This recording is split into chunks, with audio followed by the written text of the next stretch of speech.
No, this is all on you. You started off. Now we're live. I thought I was coming here to do a VMAs preview for tonight. I thought we're only. I mean, you can gamble on that though, can't you? You can bet on that. Yeah, I thought I was picking between Doja Cat and Megan Thee Stallion. I didn't know we were here picking NFL games. See that I'd still come to you for that advice too. That's Who do we think? Lil Nas X, Ed Sheeran, or Doja Cat? I wonder if there's any player props on the VMAs that you can do. Like probably not, because everybody who runs the show knows exactly who's going to win. So there's too much. But it's like, too much scandal there. Like, is someone going to show up pregnant, or that's a good one? Will Dua Lipa announce a pregnancy? That's always my thing. I tell my whole team social media. No, she's not. But I always go, listen, you always have to be available to be online. What if Dua Lipa announces she's pregnant? And that's the example I use every time for why we need to be urgent. Well, the whole backstory on that is you just fell in love with her after just seeing her. It was wonderful. She is a delightful lady and also very pretty. Yes. But we're not here to talk VMAs, Ryan. No, we are not, Jeff. I'm here to commit social suicide with my terrible picks. That's what I'm here to do. I mean, it didn't start out great for us yesterday. But yeah, so I mean, the backstory of all of this was, I think last weekend was my bachelor party. And obviously we have been friends for 25 plus years. And we started gambling and every, I guess, under the influence state of mind, there's always the group of friends that always has the idea to either, one, buy a bar, start a restaurant, two, start a podcast. And then we joked about that. And then 2 days ago, we said, let's start a podcast. And today we're recording episode 1. There you go. And I know you have some better success in gambling than me. I've been known in my friend circles as Eddie the Mush from the Bronx Tale, where anything I touch turns to shit. Everybody's in on these winning streaks, and then I'm like, ooh, I want to make some money. And then boom, all-star player gets hurt, or bizarre turnover in the fourth quarter causes a line shift. It's bad. So yeah, I mean, I know you got some success here. I'm here just to try to make money off of your picks. That's really why I'm here. I mean, at the end of the day, that's the goal. But I mean, we can also go back and talk about how we've been in the same fantasy football league for 16 years. And neither of us have won. No. So if you're coming here to learn about fantasy selections, you're in the wrong place. Yes. That's a different Twitch stream. Yes, podcast, that's a YouTube feed. Exactly. So speaking of the actual picks and having some success, we started last week. Last week was successful for the bachelor party after the craps table, where we hit black quite a few times and ended up going up. That was after a unfortunate series of events for you at the craps you keep table. saying we. I was not part of this. If you're talking to me specifically, I was not part of this we. I was in and out of my my limit. I was done with my limit in 15 minutes from craps and roulette. Yes. I didn't know you could lose that much money in 15 minutes. Of course you can. It's a beautiful thing. It's a beautiful thing about craps. It's a community game, to say the least. It makes everyone happy, brings everyone together. But again, personifying my Eddie the Mush character, I stepped up to the craps table with the lady who didn't know how to play. Yes, so she was you walked into the table who didn't know. Yeah, who didn't know and that only anything happens about to it. Me. You were there all night having a great time, winning money. Maybe you lost a couple bucks when she was up, but I came in full throttle when she was rolling the dice and lost $200 real fast. Yes, it was very quick. Yeah. And then we went into, obviously, the rest of the week. Thursday night football came, and we have our ongoing text chain of picks, things that we liked, things that we didn't like. And we did well that night I put out AB to score at plus 180. That hit. That was great.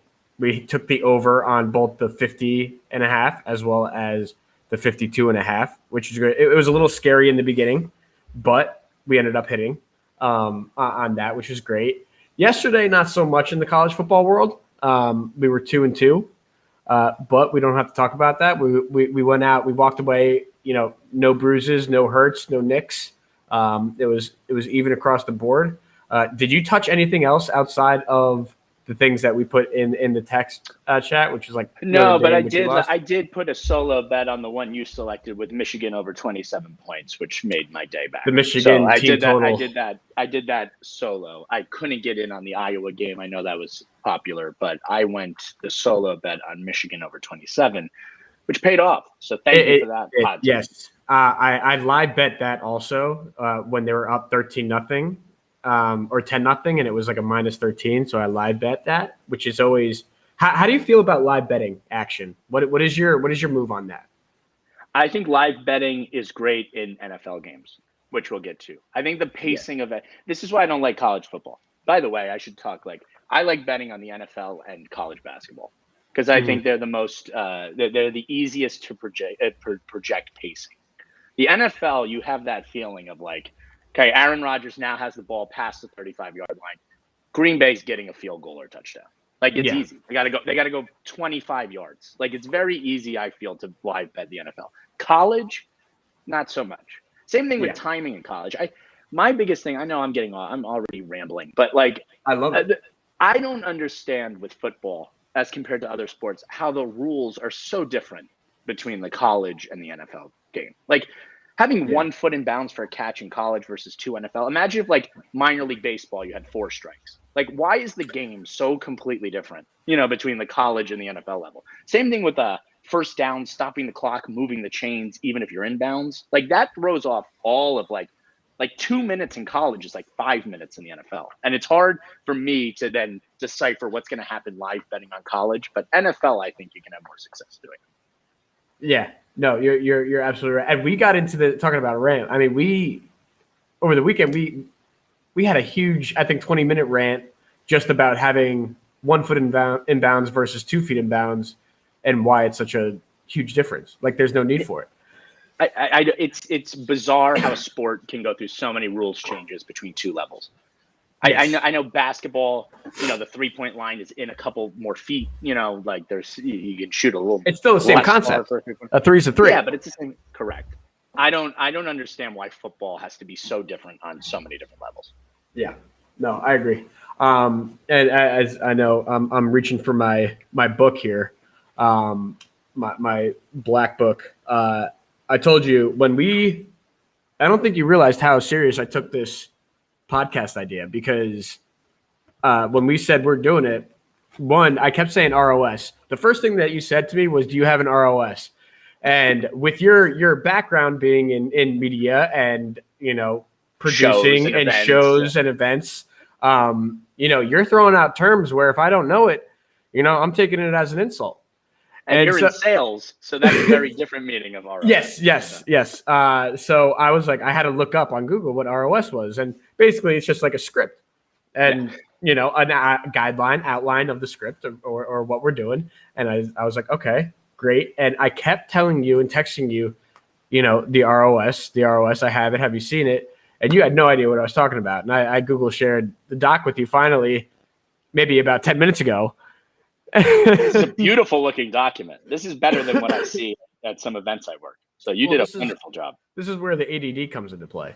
Yeah. It needs to look exactly how I view it so that it looks right. It looks correct. I can follow it.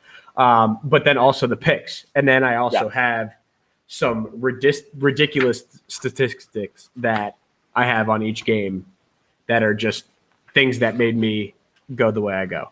So, speaking of which, let's get start into off. Yeah, start off 1 p.m. games or whatever you got. What's your first pick? Well, I think my first pick, and I believe it is a 1 o'clock start, is this. My thing with week 1 of the NFL, and again, me not being very successful at this, and you're going to lead the NFL chats, but one thing about week 1, you got to know what you know and what you don't know. And the one thing I know is Carson Wentz has not been healthy most of this year. Is this a 1:00 game, by the way? I believe so. This Seahawks at Colts. Yes. It's got to be 1:00. So right now the line is, like you said, minus 3 for Seahawks. Right. What we know is the Colts are very injured. Right. Carson Wentz has barely practiced. T.Y. Hilton is on the IR. The entire offensive line has elbow or knee problems for the Indianapolis Colts. We don't know what the hell we're going to see out of this team. When you look at the Seahawks, what do we know? We know Russell Wilson, Chris Carson, DK Metcalf, and Tyler Lockett are going to play. I can't see the Colts beating the Seattle Seahawks today. And a 3-point line on this, even on the road, I think the Seahawks win by at least a touchdown. And this is, again, you're shooting in the dark week 1. So you really have to rely on what you've seen within the small preseason window or what you've been hearing out of all these teams. As of like 5 days ago, we didn't know who was going to start for the Colts. Now they're saying Carson Wentz is going to limp out there. He hasn't thrown a touchdown pass since November against the Seahawks, nonetheless. I just learned that. Really? So that was the last time he threw a touchdown for the Eagles, was against the Seahawks in November. And Okay. I don't know what we're going to see out of him today. So I feel like you have to take the Seahawks -3, and I'm pretty confident Russell Wilson's going to be able to do that. I like that pick. I like that pick a lot. So my only thing about, like you said, and I concur, I absolutely agree, is that you go with the things that you know in week 1, especially with not having an idea of what the momentum looks like or who's going to be healthy, who's not. I just do not know enough about the Colts and the Seahawks and what they were bringing to the table. Obviously, like you said, the Seahawks have the 4 guys and offensive weapons, but I would have felt comfortable with it. It's just like, it's in Indy. Then you pull into those things. You don't know who's going to be healthy, how Carson Wentz is going to do. I don't even know who are the Colts. Who's he throwing the ball to? I mean, they're talking about, here's a sleeper wideout, Paris Campbell. It's like, I've heard that sleeper for the last 7 years that hasn't panned out. Like, I don't. Yeah, it's gonna be run through Jonathan Taylor. It's gonna be dink and dunk to Naeem Hines. But like, I don't trust any of that. The Colts have a good defense. The only way they really, I don't know what the Seattle offensive line looks like. I know Russell was under pressure all of last year. I don't think many points are going to be scored. I mean, that could be your better bet there. So, but I still think the Seahawks win by a touchdown. Yeah, I think -3 is. I think that's generous. I think that's generous for this Colts team that is going to be brand new look. Yeah, no, I like that a lot. I like that a lot. So first one was Seattle -3 for you. Yes, sir. Seattle -3. So my next one is going to the Chargers Washington football team game at 1 p.m. where it's -2.5 right now. Love that. So when I looked at this, my first reaction is, okay, Chargers are an underdog, but it's also the football team. Their defense is just stacked. However, I have a ton of confidence in Justin Herbert. That offensive line, I think, has improved. And fun fact about this series, the road team in the Washington Chargers series has won the last 7 games. Wow. And I think it's really good value at +125. So I'm jumping Chargers money line. I think the Chargers are going to be a team that's going to be able to score a lot of points. And I have zero faith in the Washington football team's offense. So I don't think it's going to be a high scoring game. But I think if the Chargers can score 21 to 24 points, that they're walking away 1-0 out of that game. I don't want any part of this game. I think this is. I think this is one of 2 very, very interesting. Actually, 3 really fascinating 1:00 games, and I think this is one of them because, again, a lot of weapons on both sides of the ball. I do not want to touch this because can they keep Herbert up straight against this Washington defense, which is touted as maybe almost the best in the league? 1 or 2, pretty interchangeable. Washington at home with this Chargers team that Herbert is fantastic, like you said, but there's the second-year quarterback, you're just praying you don't see regression, and you're playing one of the best defenses week one on the road, making that long flight from LA to Washington. I don't want any part of this game. I agree with everything you're saying with the Chargers. They're an exciting team, a lot of weapons, but if this Washington defense is all that it's touted up to be, I think they're going to have a hard time. And now Fitzpatrick also on Washington, that gives them a little bit more of a vertical threat throwing the ball. I mean, Gibson, they're saying, is looking like Christian McCaffrey. There's been reports of that. I don't want to touch this game ball. But I will. I love the way you're riding. You're confident. So. I mean, the way that you break it down and the justification behind it for both of us, I'm feeling very confident. At the same time, I'm like, all right, we'll see what happens. But all right, what do you got next? I think this is the lock of the week for me. Another 1:00 game. Oh, can we get? I might have to get some music this, in here. I got this line at -7. I think it's actually moved again to 8.5. I am taking the 49ers on the road against the Lions. I think it's going to be hard pressed for the Detroit Lions to win a game this season. Nonetheless, try to cover. Okay.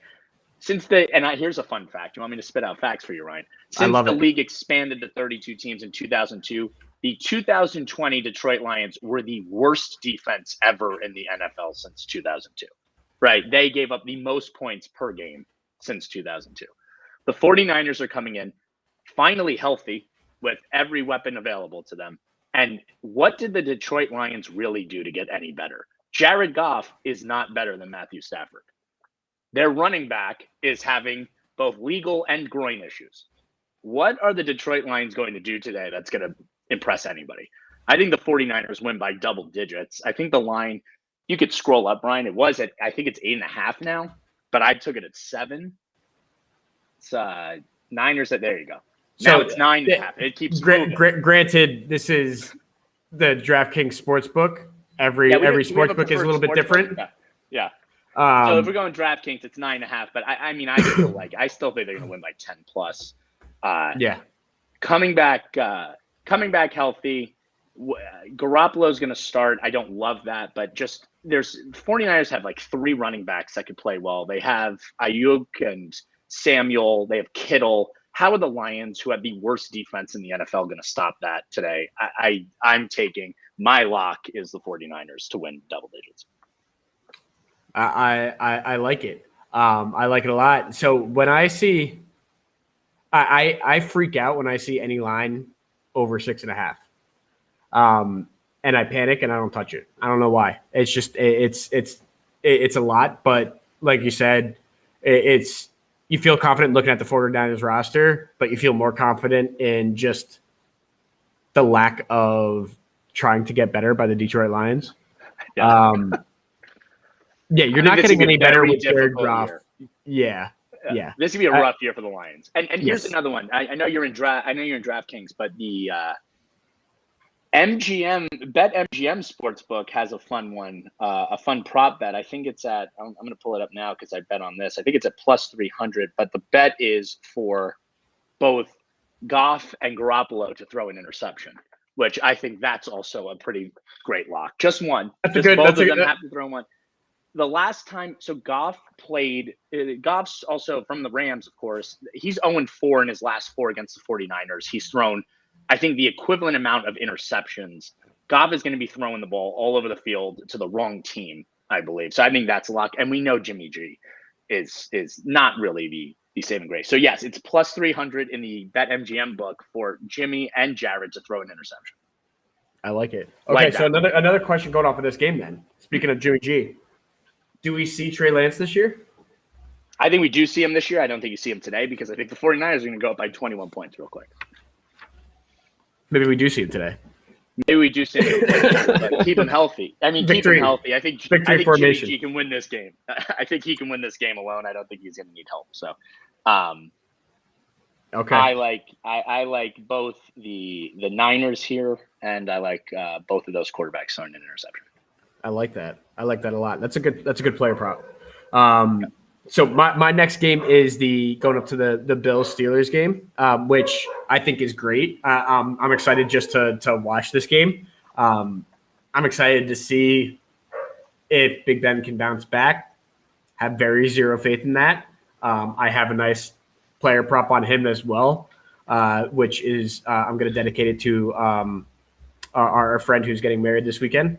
And Kenny Savage, that there's an over-under for the longest completed pass by Ben Roethlisberger at 36.5, and I'm pounding the under. Ooh. So that's where one of my player props is going. But a few things about this game. The Steelers, this is a wild stat. This is like really getting into the weeds of the analytics. The Steelers have covered the spread in 9 of their last 10 games when they're playing in the daytime on Sunday. See, that's a baseball stat. This is I never. It's like, oh, this right-hander when it's not raining and it's overcast is a 340 ERA. It's like I'm Brad Pitt in Moneyball right now. Yeah, okay. I'm feeling fantastic, but I'm not touching that actual line. But the last 3 games between these two teams has gone under because one, they haven't had a ton of offensive talent in the past. Both defenses are above average. So I am very conflicted. The line has it changed already when we watched on it. It went from 48.5 to 47.5. Now it's at 48. I do think it's going to be a little bit of a shootout. So I am going over 48 on this game. I like that it's in Buffalo. I think Buffalo is going to put up at least 28 points. I think they could put up 35 or 38 as well. Josh Allen has the ability to, one, he's a deep threat. He's got weapons offensively everywhere, but he also can run the ball. So I do think he could score a rushing touchdown today. So I am going over 48 on that game. I'm not sure. I like that. I agree with that too. I don't want to agree because it makes it boring on most things, but I do agree. We're going to see a bit of a shootout in that game. I think that's going to be the best game of the week.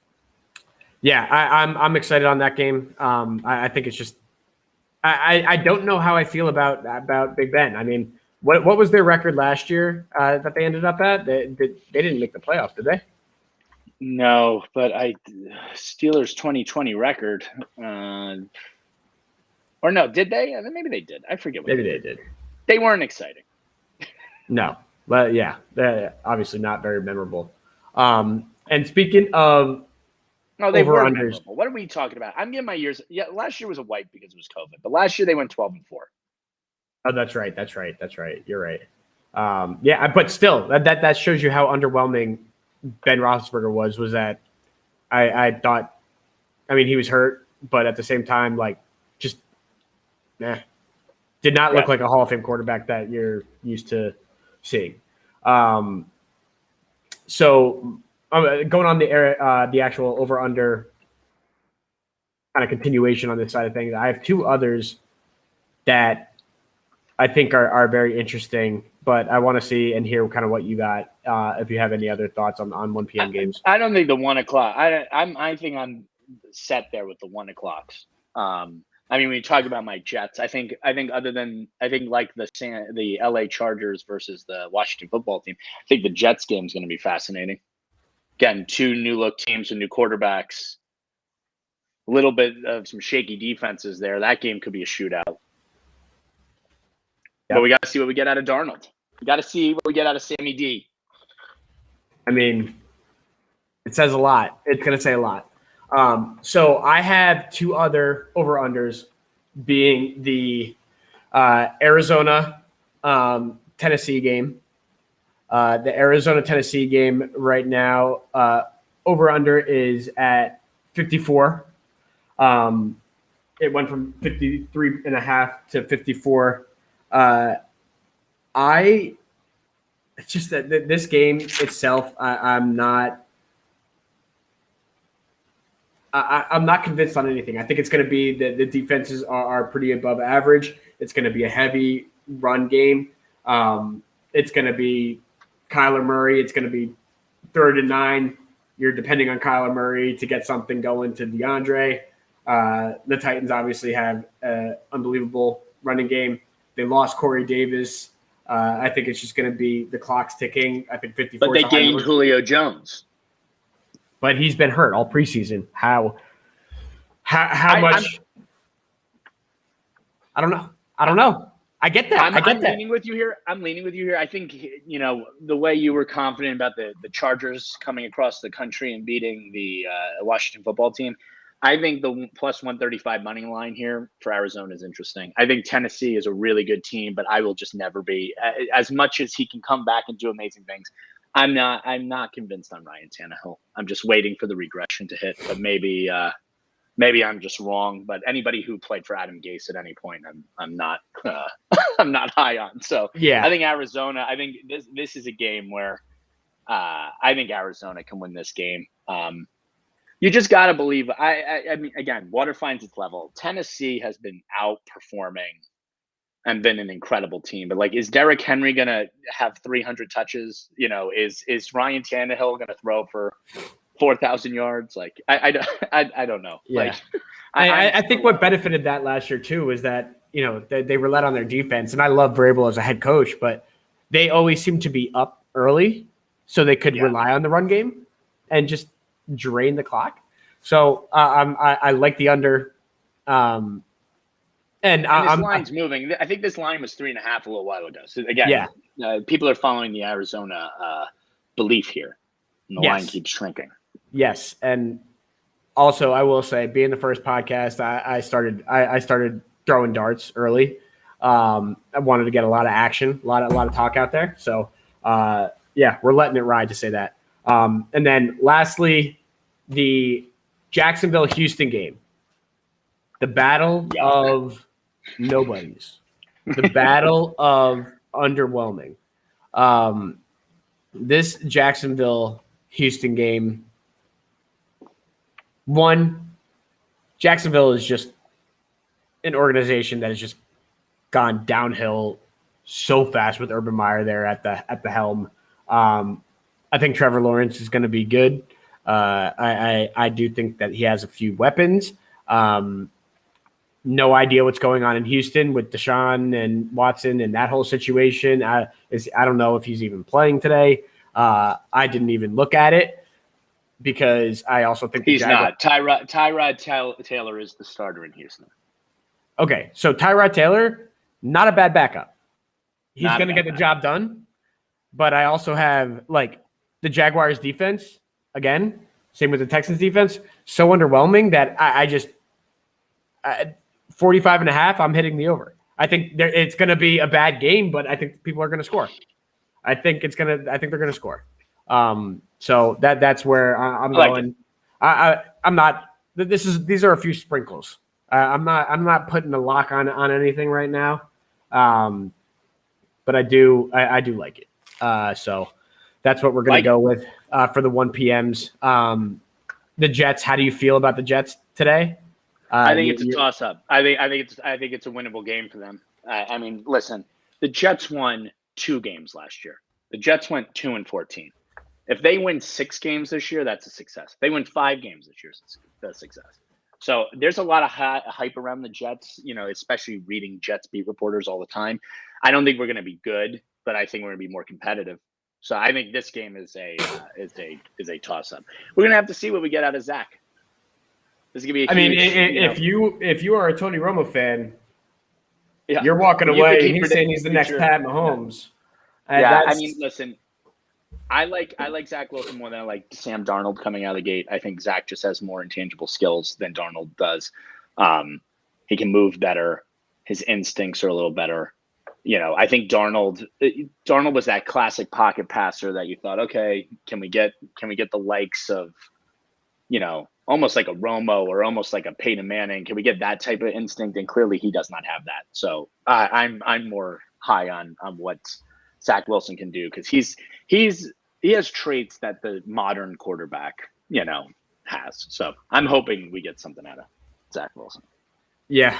I mean, I got to be honest. I give you a lot of crap here and there about the Jets, but the way that Zach Wilson looked in the preseason, if that's any indication of how he's going to perform this year, even like a little bit, like you said, it's improvement and a little bit of hope.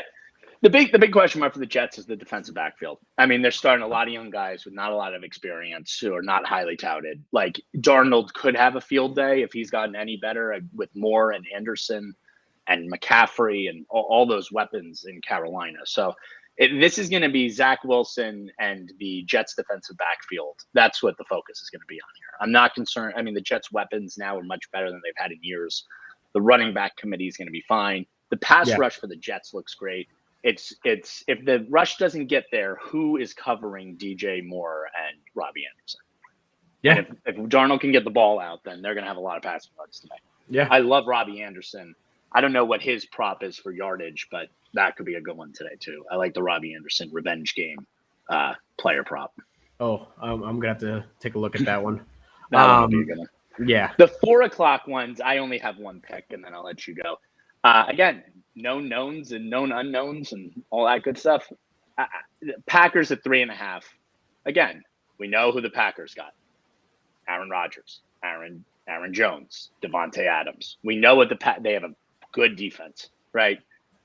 The Saints, no Drew Brees, no Michael Thomas. You know, who is Jameis throwing the ball to? I know Callaway's been hot in training camp, but again, Packers have some good corners. Like, you take that option away. We've heard scary things about Troutman, the tight end. We've heard, is Traquan Smith playing today for the Saints? He hasn't practiced in weeks. Who is the second wide out there? Packers 3.5 at a neutral field because they had to move the game because of the hurricane. Saints very strategically moved that game. Where are they playing? Jacksonville? They moved it as far away from trying to get a direct flight from Wisconsin to Jacksonville. That's going to be difficult. So they're trying to take as many Packers fans out of that environment, but still on a neutral field. Jameis first start against Aaron bleeping Rodgers. So I think you have to take the Packers 3.5. Yeah, I'm riding you on that. I think that's the closest thing to a lock that you can do. I think that would be my lock. Like you said, Aaron Rodgers. I have more confidence. I bet on the Packers more than like any other team just because I have confidence in Aaron Rodgers. Like that's really what it boils down to. And then I also have on the Browns Chiefs game. It's at the over under is 54.5 right now. I like the over just because all the teams here, like both of them, it's going to be a shootout. Like, they like to throw the ball. It's all about play action pass. I love Andy Reid and his offensive strategy. He knows how to change it every year to adapt to what is being thrown at him.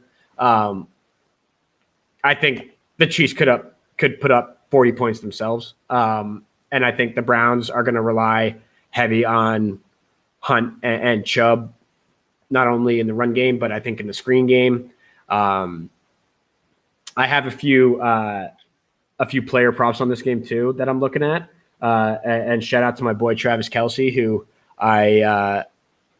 he sent me some Bitcoin this week. He was on Twitter and tweeted. I saw that. That's exciting.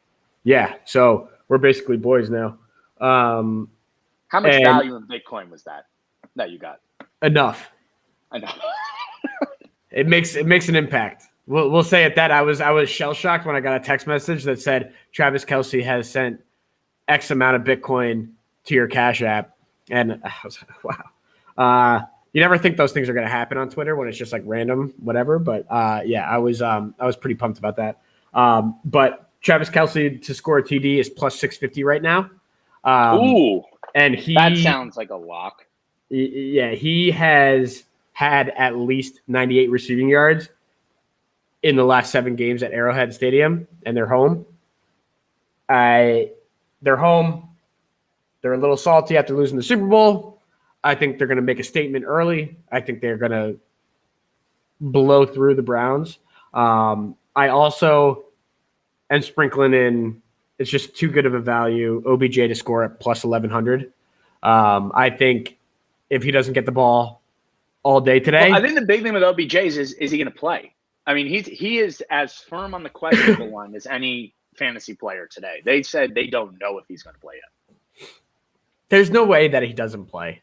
There's no way. I don't see him not playing. I think he's the type of guy that is gonna. I mean, being a Giants fan, you saw how emotional he can get. I think he plays. I think he. I think he goes for like 5 and 60 with a touchdown, something like that. A few slants here and there, but we'll see. All right, Ryan, I got to ask you though. As we're winding down the 4 o'clock games, the Giants play at 4 o'clock. You're wearing the puffy jacket. I will let you know there is a new the Lions boost bet in BetMGM. See, you're talking DraftKings. We have it up now. I'm talking BetMGM because now. And shout out Barstool Sportsbook and well. Shout out Barstool and FanDuel and everybody. It's like talk about throwing darts. Yeah. So the Lions boost player prop went now plus 160 for Daniel Jones to throw at least 2 touchdowns. Does that happen? Plus 160 for Danny to throw 2 touchdowns. That's 20% of the touchdowns that he threw all of last year. So, do you like that bet? I won't ask you. That is a very good question. Do I like that bet? I do. I like is it at 1.5 or is it plus 160? Just 2. He's just got to throw 2 touchdowns or more. 2 or more touchdowns. Plus 160. I do like it. Broncos have a good pass rush. Can they keep Jones upright? Is going to be the question again in this game. Is he going to be on his feet? I mean, you can ask that question every week when you're playing against the Giants because the offensive line, after 4 years of David Gettleman coming in to do his first press conference saying, I am going to change and improve the offensive line. That is my goal. Nothing has changed, Dave. Nothing has changed. It's going to be the same thing. I will say that I'm riding it, Ryan. You said it. I'm riding it. For him to throw 2 touchdowns. The Lions boost player prop bet. 2 touchdowns from Daniel. I will ride it. I do like it. I think with Saquon Barkley, I don't know how much he's going to play, but him being in the game just gives Daniel Jones that half second more in the pocket because you have to account for him. I think it also takes one other player out of the box on the defensive side of the ball, whereas last year you could literally have 8 in the box and be fine and play cover 3 against the Giants, which it didn't happen. But I do like it. I do think he will throw 2. I think Sterling Shepard is due. I think. Okay, so here's another one. Here's another built-in parlay for BetMGM. Okay, as we're shouting them out. Sterling Shepard to score a touchdown and the Giants to win is plus 450. I don't shit where you eat. Shep just has to score a touchdown and the Giants win the game. This is what I took. Seems easy enough. The other night. This is what I took the other night. It was plus 300, Ryan, for Antonio to score and the Bucks to win, and that paid great when you get plus 300 there. Plus 450 for Shepard to score and the Giants to win. I'm gonna say no. Yeah, I'm not. And it's not on the Giants winning side of things. I think it's the Shep scoring side of things. Yeah, and the reason being is because I talking about player props. Darius Slayton is low key Daniel Jones's favorite target, and his over under is 2.5 catches. And I'm taking the over on him because Darius Slayton is the deep threat, play action pass deep threat, as well as the security blanket that he didn't have last year. He always hit him, any kind of comeback, any kind of hitch, any 3rd and 4. He's the go-to. So I'm taking Slayton over 2.5 catches. Love that. Another line that I about that game. Galladay, 39.5 total receiving yards. Don't know how I feel about that. Is he healthy? You get the reports from Giants camp. Is he healthy? Yes, but he also yesterday said in the press conference that he feels it's going to take him a few games to not be rusty, which is the last thing you want to hear. At least that's better. At least that's better than hearing from your star rookie wideout that he can't catch the ball because he doesn't see the stripes on it anymore. Jamar Chase. What was that in Cincinnati? I mean, I'm excited. I love the swagger of Joe Burrow and Jamar Chase. And what Cincinnati is building, it's kind of got that Cleveland Browns, Baker Mayfield vibe of just a little bit more confidence. But Jamar Chase freaking out about not having stripes on a football. Wow. Not good. Not good. All right. We got to wrap soon, Ryan, because I have 25 minutes before my team plays. Yes. Okay. So I'm doing I got one other thing that I wanted to bring over, which real quick before we move into the last little bit for you here is a little segment I'm calling Wifey Picks of the Week. Oh, who does Nicole have? Where I gave her the Barstool Sportsbook and I said, pick as many things that you'd like, and we are throwing on here. And she went Minnesota, Cincinnati over 47.5, and she did go Panthers minus 3.5. I know it's a little shot in the dark for you, Jeff, but not bad picks. She just hates the Jets. She just hates. That's a lot of Jets hate there. I don't like that. Yeah, it is. It feels a little personal. It feels a little personal. She knew I was coming on. Why would she do that? I know. She got something to say. She can come on here. She might have to. She might have to at some point. She could have her own segment after this, depending on how she does. Or did she pick the Panthers 3.5 because of Christian McCaffrey and how sexy he is? She's a big fan of Olivia Cupo, so hindsight now trading the property. There it is. You've been cucked. Yeah. Shocker. I know we're wrapping 45 minutes. Any last comments, player props, parlays that you like? I'm parlaying the 3 picks I did. I'm taking the Seahawks line, the Niners line, the Packers line together, as well as individually. I think that would be a nice day. I do like the Rams tonight. If you scroll down to that one, the Sunday night game, I just think I think Stafford is an upgrade there. I do like, the Rams defensive line is so good. Dalton, at quarterback, I don't, I think you're going to see Justin Fields sooner than later for that Bears team. So I like the Rams today. I know that's a big line too. That line keeps moving.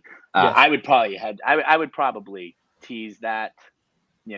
I think I'd be much more comfortable at 3.5 or 3 than 8.5. But I do like the Rams to win tonight at home in that new stadium with fans for the first time on Sunday night against Andy Dalton. And the Bears, who I think they're going to be, they may be decent. I think they're in the same group as the Jets right now, where there's hype around the rookie quarterback. But is he going to play first? At least we know the Jets.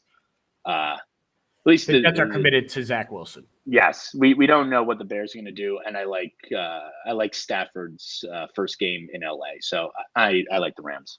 That's everything that you said. I have written down as well for Sunday Night Football. I think the Bears.